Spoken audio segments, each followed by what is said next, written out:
আসসালামু আলাইকুম, শুভেচ্ছা, স্বাগতম।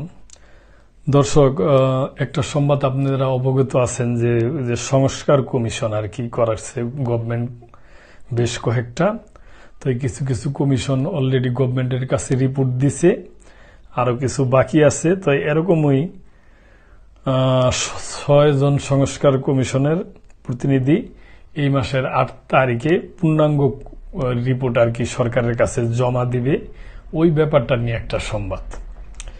সংস্কার কমিশনের পূর্ণাঙ্গ প্রতিবেদন 8ই ফেব্রুয়ারি। আইন উপদেষ্টা আসিফ নজরুল।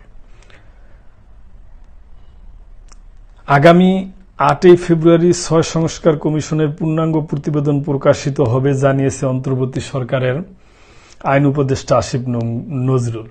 মঙ্গলবার রাজধানীর বেইলি রোডে ফরেন সার্ভিস একাডেমিতে প্রধান উপদেষ্টা প্রেস উইং আয়োজিত নিয়মিত ব্রিফিংয়ে এ কথা জানান আইন উপদেষ্টা।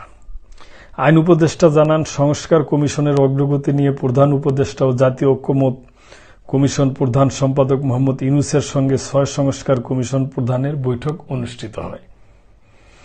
তিনি বলেন, সংস্কার কমিশনারগুলো পূর্ণাঙ্গ প্রতিবেদন আগামী 8ই ফেব্রুয়ারি প্রকাশিত হবে। এদিন সংস্কার কমিশনের প্রধানরা মিলে সংস্কার কার্যক্রমে আশু করণীয় স্বল্প, মধ্য ও দীর্ঘমেয়াদী কি সে সম্পর্কে সুপারিশমালা পেশ করবেন।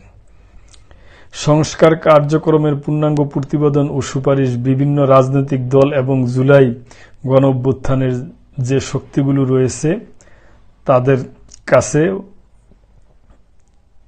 সেই দিনেই পৌঁছে দেওয়া হবে।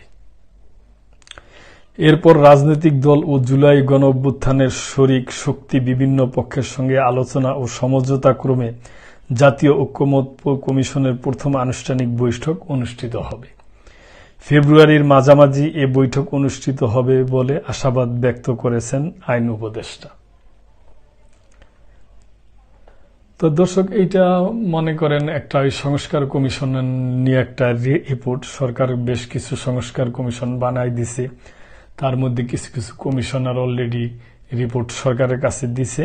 তা আগামী 8 তারিখে আরো 6 জন দিবে। তো দেওয়ার পর এটা নিয়ে একটা আলাপ আলোচনা করে দীর্ঘমেয়াদী স্বল্প মেয়াদী কিভাবে এই সংস্কারগুলো আগে নেওয়া যায় এবং ইলেকশন সম্বন্ধে এই সমস্ত ব্যাপারে এই মাসের মাঝামাঝি সময় হয়তো পরে এ নিয়ে রাজনৈতিক দলগুলোর সাথে এবং আরো যে অন্যান্য পক্ষ আছে তাদের সাথে